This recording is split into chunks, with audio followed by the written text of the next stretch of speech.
Hello, everyone. Michael Muelly. I'm CTO and co-founder of a company called Imvaria. I'm actually a radiologist by training, just like Matt Lungren and a couple of my colleagues here.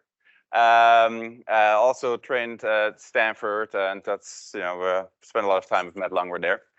But after my training there, I joined Google as a research engineer.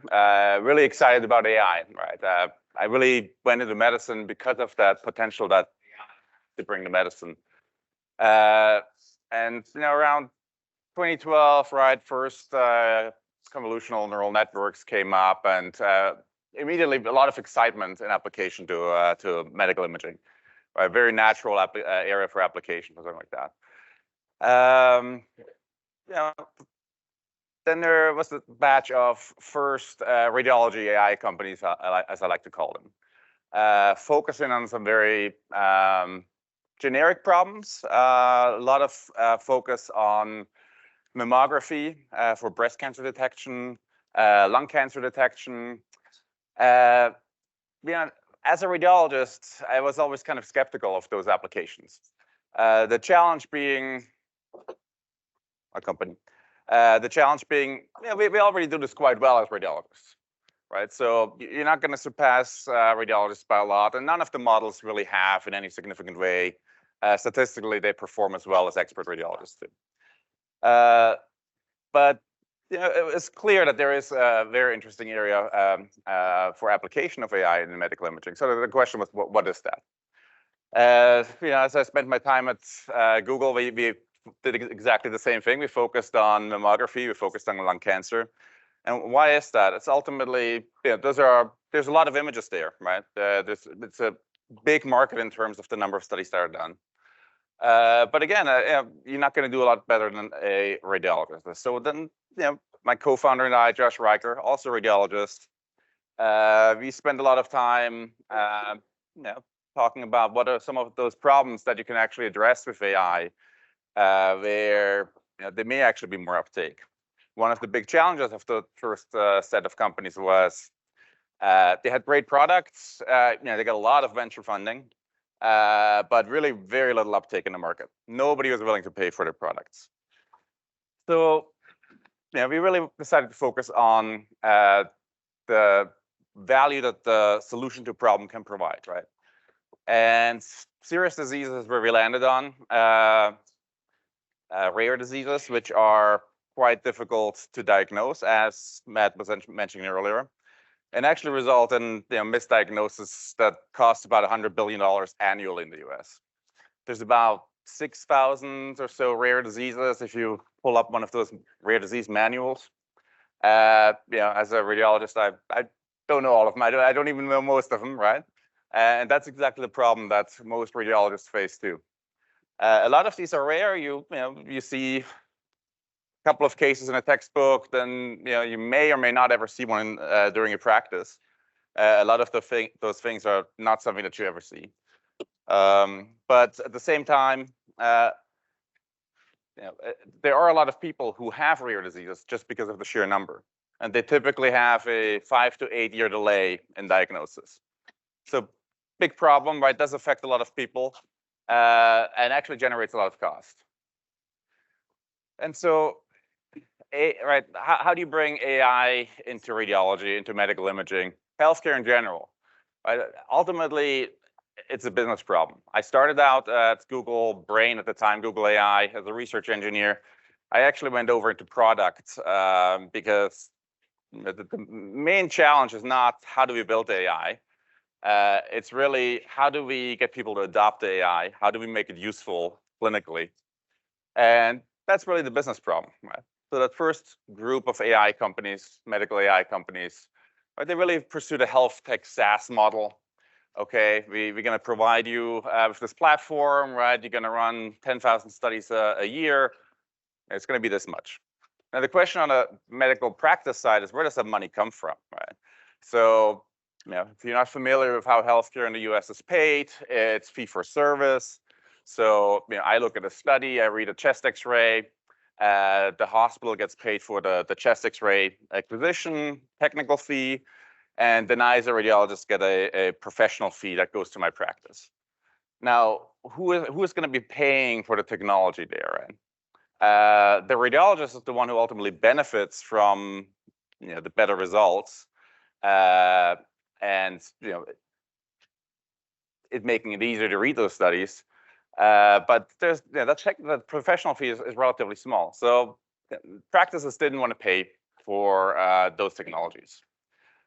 But if you look in a different area, diagnostics in healthcare, right? So think liquid biopsies, think Guardant, Freenome, those companies. Also a lot of investment, a lot of excitement. They've gotten really big, and it's a lot easier to actually sell your products there. You can go directly to doctors. You don't have to make this health system sale, which is really difficult. But it's actually very expensive to do this. And so a lot of them are actually financially not doing so well right now. So we decided to start with a wedge use case, right? High clinical need, little to no competition. Not something that we're seeking out, but it's just not a lot of people working in this area. But then high value per patient. So instead of focusing on a disease that thousands and thousands of people get a year, well, hundreds of thousands of people get a year in the US, right? We focus on diseases that are very, very small patient populations, but the value we provide per patient is so high that it justifies actually building specific AI models. And so many years later, we recently received our FDA authorization. We went for the de novo pathway with the FDA for our first product, which is FibResolve. And in addition, we received breakthrough designation from the FDA when we started, really suggesting that this is a very high value, high impact, high need product. And we also received billing codes, right? Something that no other AI company really had done. Getting those billing codes, being able to actually bill the payer directly for those for the inferences. So FibResolve. Lung fibrosis, idiopathic pulmonary fibrosis is the disease that we're working in. And why is that a wedge, right? So this disease, up to 16% mortality with just the diagnosis. The diagnosis involves taking a piece of your lung. It's a global disease, so you have to take multiple pieces. These patients are already not doing well with the lung function, and so a lot of them just don't do well with that surgery. Pretty high cost, $30,000 just for the biopsy, 2.4 years delay in diagnosis, and there's no FDA-approved diagnostics at the time. So we developed FibResolve, which is our digital biopsy approach for idiopathic pulmonary fibrosis for indeterminate cases. There is a non-FDA-approved product out there, Imvaria, which is a genomics diagnostic again. There you actually have to get a bronchoscopy. So basically stick a camera down into the lung, get some tissue there, and then you can run a genetic analysis. So still not non-invasive, still pretty high cost associated with that. And so we're basically doing the same thing that they're doing with the same performance characteristics, much lower barrier to use. So how does this look in practice? These patients, again, they go for a long time before they're diagnosed. Eventually, they get a chest CT, and then typically they go on to biopsy because it's not quite clear what the disease is. So instead of that, we are offering FibResolve as a diagnostic. It's going to give you an answer similar to a lab diagnostic test, and then the patient can go on to treatment. So part of the challenge of rare diseases is they're rare, and so you really need to spend a lot of time and effort to find that data. And so we have about 1,000 cases that we used for the validation from plus clinical sites across the world. All of those have biopsy correlates. All those patients actually did get a biopsy. And that was a lot of effort to assemble, as you can imagine. And then we did a 300-patient pivotal study, basically head-to-head comparison compared to the standard of care. And that's the data we submitted to the FDA. And so basically what you can do with our tool now is you can diagnose 55% of those cases without having to do a biopsy. Much better predictor in terms of a hazard ratio compares to some of the metrics that are used today, like full forced vital capacity flowing into a tube, basically. And much faster time to diagnosis. So then the challenge becomes, okay, how do you launch something like this? And we received the CPT codes in January. CPT codes is how you actually bill. So they are signed by the AMA. The other thing that was quite interesting that we had not suspected was getting those codes was a lot easier than we thought, just because there's a high need for diagnostic in this space. And so the AMA was actually happy to provide those codes. Payers have been very enthusiastic about this product because of the cost savings, because of the patient benefit. And for us, the number of pulmonologists who treat this is relatively small, right? We're basically talking about 2,000 doctors in the US who treat this disease. And it's going to make it relatively easy for us. I'm not going to say easy, right? It's always relative. But it's going to make it easier for us to actually be able to target those physicians and sell this as a diagnostic product the way that any other diagnostic or medication is sold in the US. The physician is going to order it. We're going to run the test. We are actually going to bill the insurance or Medicare CMS. And that's the process, which is what healthcare in the US has done for many, many years.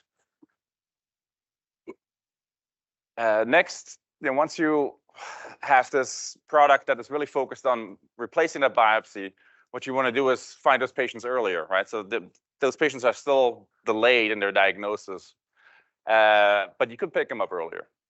So currently, we are working with the FDA to get our next product, ScreenDx, approved, which basically allows you to look at every scan that is generated in a hospital to actually find this disease.